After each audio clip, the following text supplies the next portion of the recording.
Welcome to special post. Allu Arjun arrest పై పలువురి అభిప్రాయాలు. అల్లు అర్జున్ కేసుకు సంబంధించి పోలీసులను ఆర్జీవీ ఇలా ప్రశ్నించారు. పుష్కరాలు బ్రహ్మోత్సవాల్లో తోపులాటలో భక్తులు పోతే దేవుళ్లను అరెస్ట్ చేస్తారా? ఎన్నికల ప్రచారాల తొక్కిసలాటలో ఎవరైనా పోతే రాజకీయ నేతలను అరెస్ట్ చేస్తారా? ప్రీ రిలీజ్ ఫంక్షన్లో ఎవరైనా పోతే హీరో హీరోయిన్ని అరెస్ట్ చేస్తారా అని ప్రశ్నించారు ఆర్జీవీ. థియేటర్ ఘటన దురదృష్టకరం. మనం ఇలాంటి ఘటన నుంచి నేర్చుకోవాలి, జాగ్రత్తలు తీసుకొని మళ్ళీ అలా జరగకుండా చర్యలు చేపట్టాలి. ఇది మన అందరి తప్పు, దీనికి ఒక వ్యక్తి బాధ్యత వహించడు అని హీరో నాని ట్వీట్ చేశారు.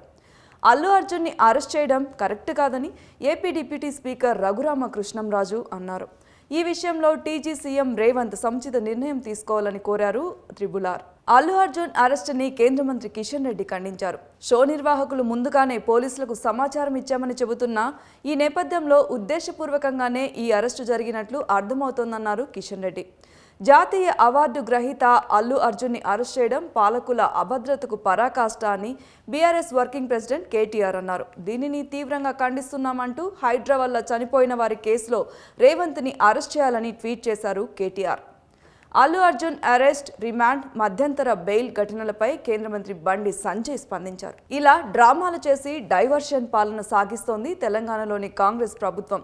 ఒకప్పుడు తప్పుడు పాలన చేసి రాష్ట్రాన్ని దోచుకున్న వారు స్వేచ్ఛగా తిరుగుతుంటే జాతీయ అవార్డు గ్రహీత నటుడిని మాత్రం అరెస్ట్ చేశారు.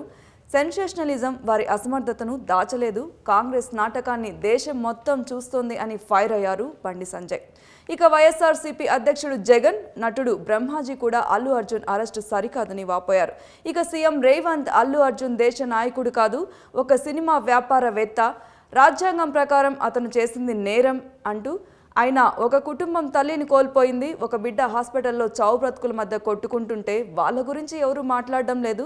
సీఎంగా చట్టపరంగా వ్యవహరించడం నా బాధ్యత అంటూ మీడియా ఇంటర్వ్యూలో సమాధానమిచ్చారు సీఎం రేవంత్ రెడ్డి. అరెస్ట్ వ్యక్తిగతంగా చేసింది కాదని స్పష్టం చేశారు సీఎం. ఇలాంటి మరిన్ని అప్డేట్స్ కోసం సబ్స్క్రైబ్ చేసుకోండి స్పెషల్ పోస్ట్.